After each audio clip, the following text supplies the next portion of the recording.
This is northeastern Latvia. It's just a view above the town of Aluksne, a great lake. It was, again, a Teutonic Knights fortress. At the moment there was there, I think there were hydroplane races and a concert going on that evening. There's a lot of musical life, and a lot of the castle ruins are made into amphitheaters for outdoor concerts. But the interesting thing was, 19th century nationalism. Everybody, wants to pump up their own cultural creations and badmouth the ethnic rivals. And in the Baltic states, the ethnic rivals were the landed property German class. Only recently, and again with Estonia in the lead, how they started to value kind of the legacy of the Baltic Germans as part of their own, who they are, because they were there for 700 years, and they weren't just overlords and barons and whip-holding masters. They were pharmacists, and they were doctors, and they were teachers, and they were exactly right, absolutely, farmers and everybody. So this is one of these, again, German manor houses, which has been properly restored, and a little bit of historical attention paid to it, and a little bit less of sort of bristling, resentful, sort of local nationalism. This is Balovi. That's in northeastern Latvia, another one of these places. This is kind of the marshy landscape. This is just a cemetery, again, that eastern corner of the country. It's hard to see because the image got shrunk for being vertical, but it's also the cemetery where a number of my mother's family's relatives are buried in a plot. This is the southeast corner, the second largest city. It's called Daugavpils. It was very Polish, very Russian demographically, and so it has a look that looks a little bit more like an Eastern European city, a Belarusian or a Russian city. But it has a charm to it. The people there are nice, the food is good, the public transportation works, and again, it'll have not so much a Lutheran history from the predominantly, historically German ruled areas. It'll be more Polish, it'll be more Russian, so you'll have an Orthodox church or a Catholic church with the great onion domes and everything like that. So that's in the southeast corner. So we're moving south and west. This is central Latvia. Again, just a great landscape. This is Sais. It's about the center of Latvia. It's a restored castle that was ruined in the 1500s and lovingly restored. You can actually climb up into the battlements and get up the staircases and see the towers and everything. And this is the landscape around that area, northeast of Riga. This is near Sigulda, where they have the national European championships for bobsledding. This is on the river Daugava, which flows through the center of Latvia. This is Koknes is the name of the place. Again, these great castle ruins that are just you turn a corner, and again, there are people here. There are some people doing some paddle boarding off to this side, and some other people kayaking on the other side. But really, you don't have crowds of people on a beautiful day in the summer seeing this place, which is just amazing. It's really amazing.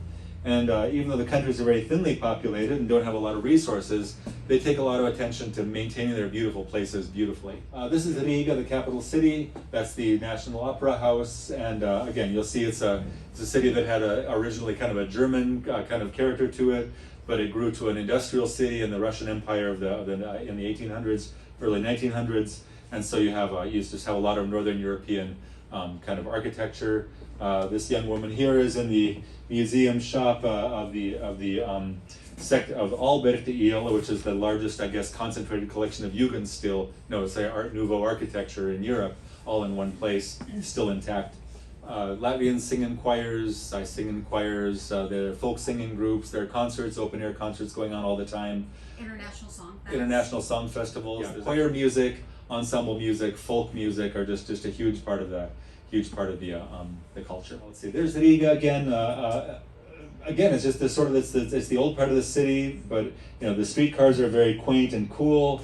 The cars are regular traffic. The architecture is just historical and interesting. We have the powder tower from the 1300s. We have clearly 19th century tall buildings there. You have something more like a kind of a Rathaus kind of a 1600s, 1700s building, and they're all right near each other. And again, even though Riga does get its tourism, you're not in throngs even in a good year. I just like this picture. When you speak about the languages, Western Europe, one of the things about the European Union, and you've probably noticed it if you've traveled, is that English is the second language for everybody. And as a result, advertisements by the large companies that market all across Europe, Germany, Netherlands, France, will just have their ads in English. And it's kind of depressing because I love English, it's a great language, but to have every stupid advertisement be English is sort of like, But then on the other hand, you can be baffled by this, because this is the movie Zirnek Cilvēks, which is how you would translate Spider-Man into Latvian. That's again just a view from the St. Peter's Cathedral Church Tower over the center of Riga, and it's just a pretty place. You know, it was in ruins after World War II, and the people have spent a lot of resources, especially in the last 30 years since independence, of restoration and just beautifying it. The main marketplace is actually kind of neat. It was repurposed Zeppelin hangars that the Germans had installed in the year after they captured the city, and there's this beautiful. They made them into beautiful reinforced pavilions for the central market. Yeah, it's my favorite place to shop in Riga. There's also humor. There's a very famous Latvian painting from the 1800s of just the townspeople coming out of a church in Saldus, and so it's such a famous painting that in the church the town went ahead and commissioned statues of the figures in the painting, and then those are some distant relatives of mine having fun joining the people coming out of church. So it's there's humor, there's kind of dry humor, a pleasant, good-natured, good-humored kind of humor. This is the town that, again, Cindy and I have in common. It's called Aizpute. In Germany it was Hasenput. And as you see, the buildings are often very, very old, and it's a town that doesn't have tons of capital flowing through for making everything pretty and just lacquered and gorgeous and spruced up. But if you go through Munich, where the buildings of this age have been spruced up so nicely, it almost feels like it's a Disneyland version of medieval Europe or early modern Europe. And here you actually have people functioning and living, and it's not just because they have a special permit to be in the old part of the town, the Fußgängerzone. These are just the people living in the places where their families have always lived. And actually, in one of those buildings, there's a boarding house, kind of a hotel, which also has group dormitories and things. I think when we were all younger, youth hostels were this neat place because they were well kept up, but they were a little bit more like common room areas, but they were comfortable enough and clean and safe. And it was like a great way to like sort of again get through Europe without going to a tourist hotel all the time. Right. And in much of the most well-traveled parts of Munich, for the last time I was in a youth hostel, or Berlin, they have to be careful of the wrong kind of people who go through to try to steal things and victimize people, and so they have to tighten up the security. And there's kind of a less positive vibe to it that in the Baltic you still sort of have. This is the same town, just the sports field in the city park. It's just pretty. Again, behind us, we've just been passed by two little girls, about 4 years old, who just were like having the freedom to walk through their own town without being on a play date, without being supervised, without anybody wondering, I can't see my child, what happened to them. They were just walking along. This is also that same town. This is Aizpute. It's got about 5,000 people, a really thriving artists colony, and just a beautiful, beautiful town. That's the mill pond. The old mill is on the left. Behind us is the old manor house of the sort of local nobility, which is now the town center, cultural center. So just a pleasant place to be. Now we're on the western coast of Latvia. This is the harbor of Ventspils. Ventspils is interesting. It was the port, the terminus for Soviet oil pipelines and things. And it still is a terminus of gas and oil being shipped, although not the main one anymore. But it is beautiful, it's pristine, everything functions very well. It's just an amazing place. It's been a harbor for a long time. This is a distant relative of mine. Swimming, you can just see her bobbing out there. She must be a good 50, 100 yards out, and she's still walking.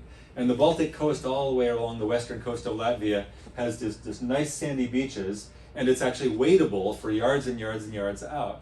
And it's very clean. And it's uncrowded. Among other things, it was the western edge of the Warsaw Pact, military zone. So they would not let people live on the beach or build houses on the beach or anything, because they were busy, dragging those Zen garden rakes in the sand to make sure nobody tried to sneak off into a boat in the middle of the night to escape the Soviet Union, or infiltrate off a submarine so they could look for footprints, the whole stone. And so on the one hand, that's kind of a tragic bit of history, and on the other hand, you're left with these pristine beaches that are right in Europe, and don't have stuff built right up to the edge. And the people go and enjoy them. They're not completely desolate, but compared to desirable beaches elsewhere in Europe, you're just wondering how this could be. Yeah, when you have the sun shining out for about 17 hours a day in midsummer, and it's about this deep, and it's nice and clear, then it gets beautifully swimmable. Yeah, this is like 10 or 11 at night in midsummer. So this is also Aizpute, again, castle ruins. This is the southwest Latvian harbor town of Liepāja. Liepāja has got a lot of history to it. It was where my father was born. This is actually just the main concert hall. Architecturally very interesting. This is a house that my grandfather owned half of in the 1930s. Again, very interesting, very 19th century architecture. This is the southwest corner. We're now getting close to the Lithuanian border. This is near a nature preserve in Pape. Again, you see just from one end of the Baltic coast from one end of Latvia to the other, the western coast just has beautiful sandy beaches, and then these dunes and bluffs above them with pine trees. So the small motel we stayed in, was actually a few hundred yards through these trees. So nothing is crammed up against the beach in terms of development to ruin the view. But again, I don't know if there's anybody even in this picture. And this is summer. Yes, this is also the area where you have a lot of the great bird migrations coming across the Baltic in migration patterns. So they actually have towers set up in the nearby areas for bird watching, and they actually have a very very good bird watching infrastructure. Latvia being on the water and the Gulf Stream sort of making it all mild gives it a climate like Sweden. But yeah, it's quite far north. It's very far north. So in the summertime, it's just beautiful, dazzling light for a crazy amount of time. Again, with so much coastline, there's just a lot of beautiful smoked fish to be gotten in small villages. This is just one of those little signs saying smoked fish. You pull into somebody's driveway and there they are, just smoking fish for the town and for anybody who pulls into the town.